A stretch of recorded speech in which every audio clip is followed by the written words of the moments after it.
হাল ছেড়ে দিয়েছিল। আমি না, ছিল বিশ্বাস, স্বপ্ন, বুকে সাহস নিয়ে আকাশ ছোঁয়ার, কাঁধে ৫৬,০০০ বর্গমাইলের দায়বদ্ধতা। এই যুদ্ধ নিজের সাথেই। সমস্ত বিরোধিতায় অস্ত্র ছিল একটা পা।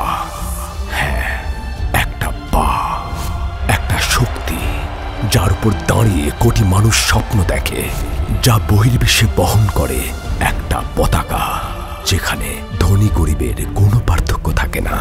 হাজার না পাওয়ার মাঝেও থাকে একটি নিদারুণ সুখ। এই পাই একটা দেশ। পতাকার এই শক্তি ও দায়বদ্ধতা নিয়েই দেশ বিদেশে সমস্ত বাঙালিকে এক ছাতার নিচে নিয়ে আসার প্রচেষ্টায় কাজ করছে listulet.com। আপনার দৈনন্দিন প্রয়োজন খুঁজে পেতে নিতে দিতে ভিজিট করুন listulet.com। listulet.com, দেশে ও প্রবাসে বাঙালির বন্ধন।